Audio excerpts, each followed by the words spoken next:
ndongonzi nyarara ndichingotsunyiwa.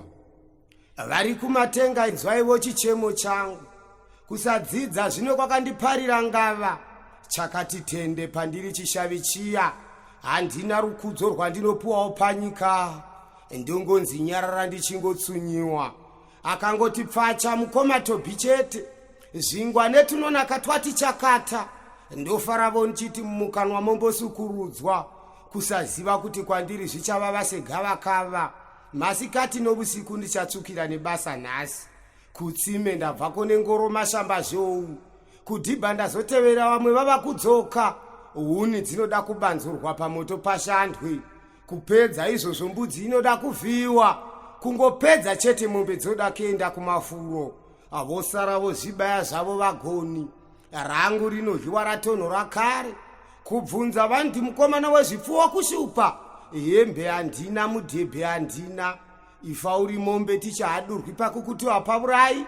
Baba vamwe, dumbu rimwe.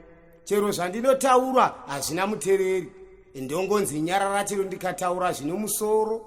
Vanoterera kaivo veHarare vechirungu. Nhasi vafumogovegwa zvokufuka nezvokupfeka. Rine girisi nependi randapuwa zihovhorosi. Kwanzi pane wezvipfuwo rakabata chose. Mumunzwano murukato zvinopedzerana. Apa wachena tarira ukutivoni. Hazvinei azvinzane nhasi ndeitwa rombe. Pokuvata ndambotaura here. Ndingafumura hapwa chiregai ndichingotsunyiwa. Kwanzi mufudzi kuchirindo usiku achirinda nguruve. Paidzidza Tobhi maiti ndifudze mombe. Vamwe kuchikoro ini ndichinzi wakadzidza kare. Kudzidza kuruka mutatu nomuna kumafuro. Vezero rangu vokweroti dhisina dzei nechirungu. Ini changu chirungu ndimangwana dzina toriro. Kuumba mombe dzevhu ndichikuma nomuromo. Chabuda chavora mudumbu hachidzorerwi.